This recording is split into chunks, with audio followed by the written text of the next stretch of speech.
Assalamualaikum warahmatullahi wabarakatuh. Alhamdulillah. Wassalatu wassalamu ala rasulillah Nabina Muhammadin sallallahu alaihi wasallam wa ala alihi wa sahbihi wa mawala. Wa qala Allah ta'ala fil Qur'anil Karim, ya ayyuhalladzina amanu taqullaha wa takum nafsum ma qaddamat liqad. Wa taqullaha innallaha khabirum bima ta'malun. Amma ba'du. Alhamdulillah. Selamat malam para sedulur-sedulur yang saya cintai dan semoga dicintai oleh Allah SWT. Marilah kita bersyukur atas kehadirat Allah SWT yang telah melimpahkan rahmat serta kasih sayangnya kepada kita semua, sehingga kita bisa berjumpa dan berkumpul di channel YouTube saya ini. Tak lupa sholawat dan salam kita curahkan pada Nabi Muhammad SAW yang telah melepaskan manusia dari jurang kejahilian menuju ketaatan dan pengabdian kepada Allah Subhanahu wa taala. Kira sedulur, jadi akhir-akhir ini berita yang lagi viral, yang lagi hangat banyak diperbincangkan adalah prosesi sumpah pocong ya yang dilakukan oleh seorang yang bernama Saka Tatal di kota Cirebon ya teman-teman, yang mana ini merupakan keprihatinan kita bersama ya teman-teman. Karena ini bentuk daripada jeritan dan rintian orang kecil gitu kan, yang berusaha untuk mencari keadilan gitu kan, yang mana memang saudara kita yang bernama Saka Tatal ini merasa bahwasanya dia dituduh dihukum atas suatu tindakan yang nggak dia lakukan gitu kan, dan kemudian melakukan prosesi yang dinamakan sumpah pocong ini untuk sebagai alternatif gitu kan, sebagai alternatif untuk mencari solusi pengakuan bahwasanya dia tidak melakukan kesalahan ataupun kejahatan seperti yang dituduhkan. Wallahu alam bishawab ya teman-teman.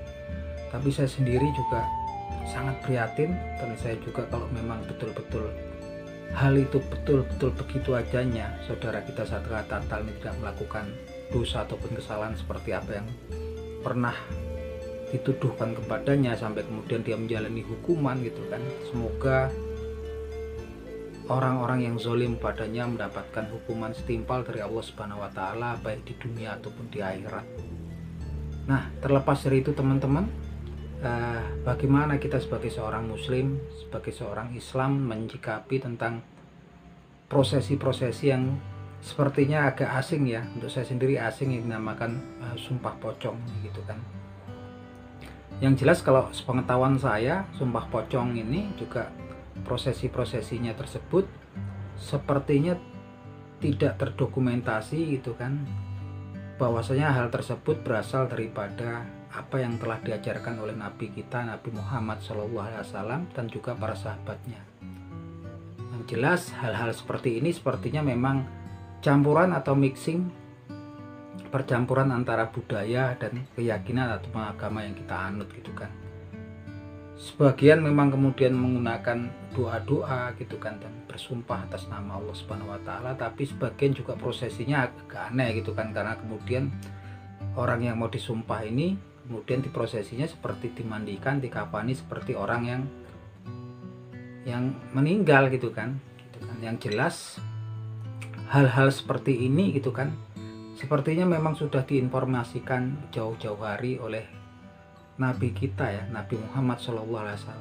Dalam sebuah hadis ya, Nabi Muhammad SAW bersabda, Bismillahirrahmanirrahim, wa ashabi amanatuli ummati fa idza dhahaba ashabi ata ummati mayu'atun, yang artinya sebagai berikut, dan para sahabatku adalah orang-orang yang bisa dipercaya untuk umatku, dan apabila para sahabatku telah pergi maka akan datang apa yang dijanjikan kepada umatku.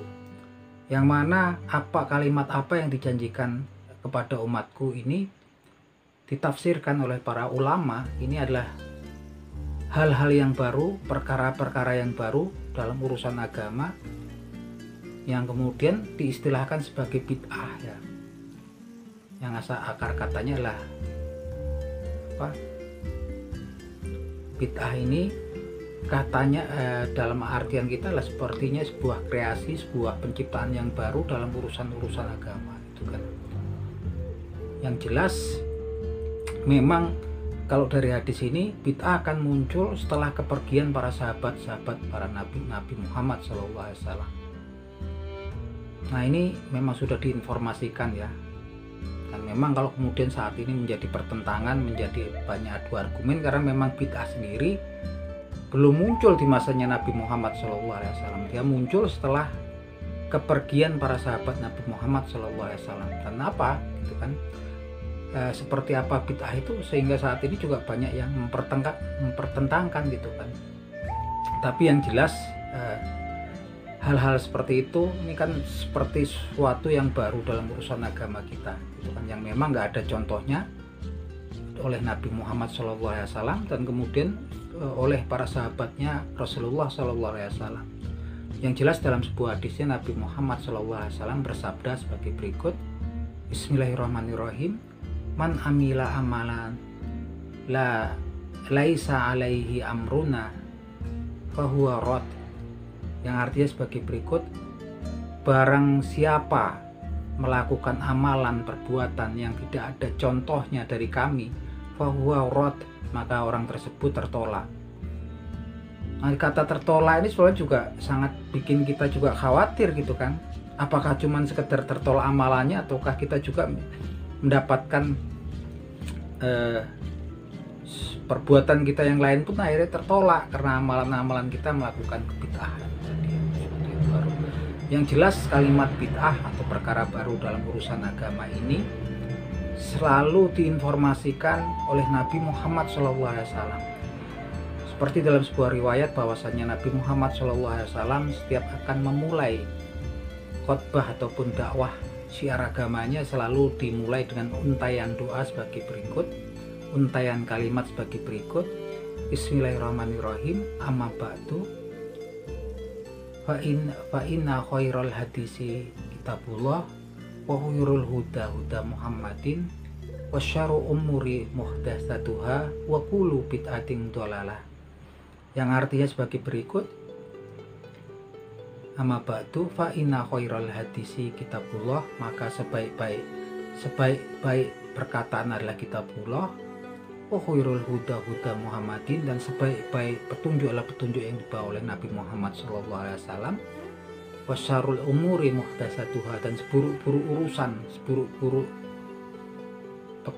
urusan adalah hal-hal yang baru, perkara-perkara yang baru dalam urusan agama. Kemudian dilanjutkan, wa kullu bid'atin dhalalah, dan segala sesuatu urusan yang baru atau bid'ah lah kesesatan. Nah, ini sangat jelas sekali ya teman-teman, rangkaian hadis itu kan yang terdokumentasi itu kan, informasi dari Nabi Muhammad SAW sudah sangat jelas sekali gitu kan. Apalagi kalau kita lihat kemudian dalam hal-hal prosesi yang dinamakan sumpah pocong tadi, diyakini bahwasanya orang-orang yang melakukan sumpah pocong ini itu kan bisa mendapatkan mudarat ataupun masalah gitu kan, bahkan kemudian bisa mengalami diberitakan orang bisa binasa segala macam kalau berbohong di dalamnya gitu kan. Walau sudah sangat jelas sekali di Al-Quranul Karim bahwasanya segala sesuatu yang menimpa kita itu memang yang sudah ditakdirkan oleh Allah Subhanahu wa Ta'ala. Seperti yang kita di dalam Al-Quranul Karim disebutkan, difirmankan oleh Allah Subhanahu wa Ta'ala sebagai berikut, Bismillahirrahmanirrahim, qul la yusibana illa ma kataballahu lana huwa maulana wa 'alallahi falyatawakkalul mu'minun. Yang artinya sebagai berikut, katakanlah gak ada sesuatu pun musibah ataupun mudarat yang menimpa kita di bumi ini illa kataballahu lana, kecuali sesuatu yang memang sudah digariskan, dituliskan Allah Subhanahu wa Ta'ala untuk menimpa kita. Huwa maulana, dan Allah Subhanahu wa Ta'ala pelindung kita, pelindung kami. Wa 'alallahi falyatawakkalul mu'minun, dan hanya kepada Allah lah kita kemudian berserah diri. Dan disambung juga teman-teman di salah satu firman-Nya di surat Al-Isra'il ayat surat Al-Isra'il ya, yang bunyinya sebagai berikut, Bismillahirrahmanirrahim. Wala takfu ma laisa laka alaihi ilmu. Inna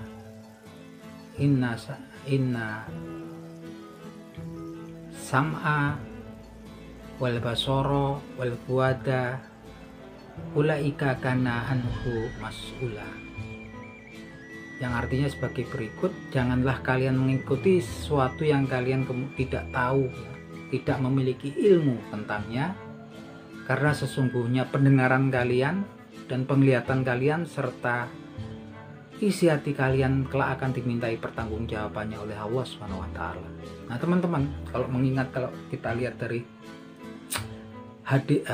firman Allah Subhanahu wa taala tadi yang saya ucapkan tadi ya, teman-teman, yang sudah sangat jelas sekali. Ini kan sesuatu yang datangnya, sesuatu yang baru ya tampaknya, dan memang kemudian nggak ada contohnya, nggak ada baik dari Nabi Muhammad SAW ataupun dari para sahabat, gitu kan.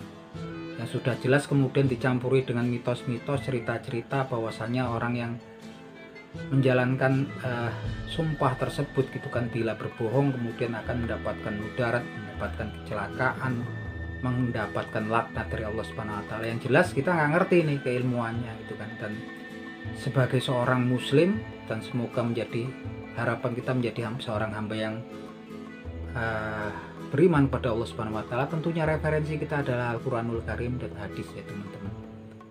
Dan ini sesuatu yang baru dan kadang-kadang kan menimbulkan pemahaman yang agak membingungkan, gitu kan, karena memang segala sesuatu itu yang terjadi pada kita memang yang sudah ditakdirkan, digariskan oleh Allah Subhanahu wa taala kepada kita. Dan kemudian diberitakan nanti segala sesuatu yang memang kemudian kita nggak ada keilmuan di bidangnya akan dipertanyakan, akan dimintai pertanggungjawaban oleh Allah Subhanahu wa taala, baik yang kemudian kita dengar, kemudian yang kita lihat, ataupun isi hati kita, gitu kan. Dan sebagai seorang muslim, saya sendiri prihatin ya, teman-teman, ketika melihat orang-orang kecil, orang-orang yang memang orang-orang yang tidak memiliki daya dan kekuatan seperti Saka Tatal seperti ini kan, sangat menyedihkan sekali, sangat memprihatinkan sekali ya, sampai kemudian ya memang kita nggak bisa menyalahkan, dia berusaha untuk kemudian meyakinkan ya, bahwasanya dia tidak melakukan tuduhan ataupun kejahatan yang telah didakwakan kepadanya. Bahkan ini Saka Tatal ini sudah menjalani hukuman ya, teman-teman. Nauzubillah min zalik. Kalau memang betul begitu adanya ya, lagi-lagi kita nggak tahu. Yang jelas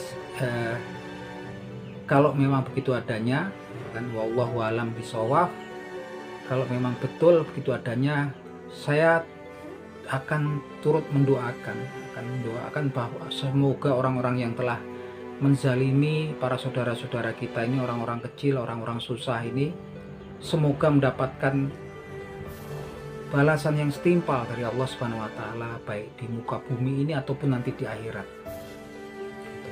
Dan kalaupun kemudian diceritakan seperti sumpah pocong, orang sampai mendapatkan hukuman sampai berapa turunan, itu 7 turunan, berapa turunan, saya kurang setuju, teman-teman. Karena kalaupun ada oknum kemudian taruh kata si A atau si B kemudian melakukan kesalahan, tentunya anak keturunannya tidak akan menanggung dosa-dosa yang dilakukan oleh para orang tuanya, dan tidak ada manusia lain yang kemudian menanggung dosa-dosa daripada